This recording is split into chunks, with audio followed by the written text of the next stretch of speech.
My self Nikita Solanki और मैं अभी क्लास 12 साइंस मैथमेटिक्स की स्टूडेंट हूँ। मैंने क्लास 10th वेक्टर क्लासेस से ही की थी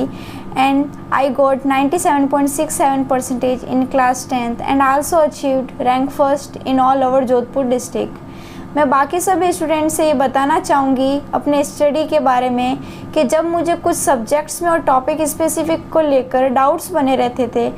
और एक स्ट्रॉन्ग विश बनी रहती थी उन टॉपिक्स के बारे में जानने की,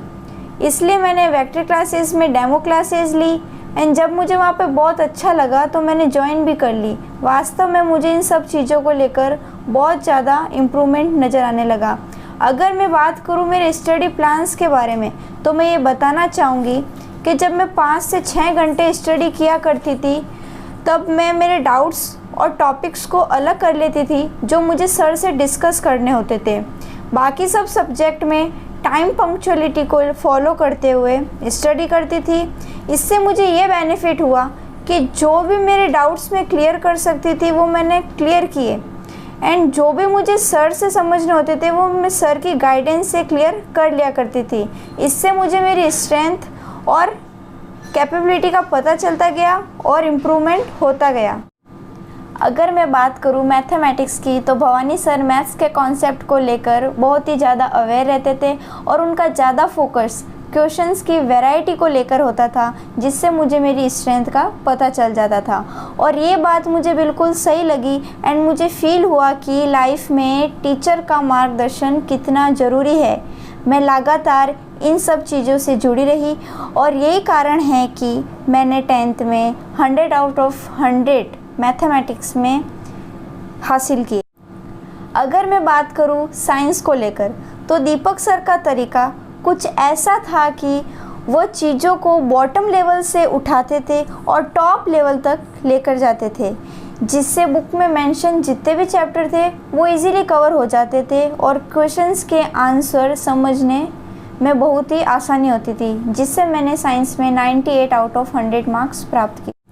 साइंस और मैथमेटिक्स में नंबर लाना बच्चों को इजी लगता है, उन्हें टफ लगता है लैंग्वेज जैसे सब्जेक्ट यानी हिंदी और संस्कृत में नंबर लाना। तो मैं स्टूडेंट्स को ये बताना चाहूँगी कि मेरे 10th क्लास में हिंदी में 99 आउट ऑफ 100 मार्क्स आए, क्योंकि मैंने संस्कृत, एसएसटी,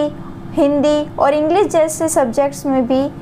मैथमेटिक्स और साइंस की तरह बराबर फोकस दिया और उन्हें बराबर टाइम दिया। वेक्टर क्लासेस की यही खासियत है कि वहाँ पे पर्टिकुलर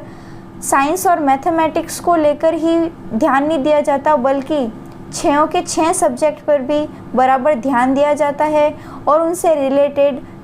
वीकली टेस्ट भी करवाए जाते हैं और बोर्ड लेवल के कंटेंट और मटेरियल्स भी दिए जाते हैं और उनका भी टेस्ट करवाया जाता है। मैं स्टूडेंट्स से यही कहना चाहूँगी कि स्टडी आवर्स पर फोकस करने की बजाय स्टडी मटेरियल्स और कॉन्सेप्ट पर अनुभवी टीचर्स की देखरेख में फ़ोकस किया जाए तो 100 आउट ऑफ 100 मार्क्स लाना और फर्स्ट रैंक लाना आपको बहुत ही इजी लगने लगेगा। जब मैंने 10th क्लास में फर्स्ट रैंक ली थी तभी मैंने ये डिसाइड कर लिया था कि मुझे आगे की क्लासेस भी वेक्टर क्लासेस से ही करनी है, क्योंकि यहाँ की बॉन्डिंग ने ही मुझे इस लेवल तक पहुँचाया है, तो मैं यहाँ इसे भूल तो बिल्कुल भी नहीं सकती। और रही बात चेंजेस की तो 11th और 12th क्लास में भी hard subject like physics and maths की स्पेशल डाउट क्लास लगती थी और वीकली टेस्ट कंडक्ट करवाए जाते थे, जिससे स्टूडेंट्स को अपना पोटेंशियल पता चल जाता था। मैं अपने पर्सनल एक्सपीरियंस से आप सभी स्टूडेंट्स से रिक्वेस्ट करना चाहूँगी कि आप वेक्टर क्लासेस में आइए और क्लासेस अटेंड कीजिए। Thank you.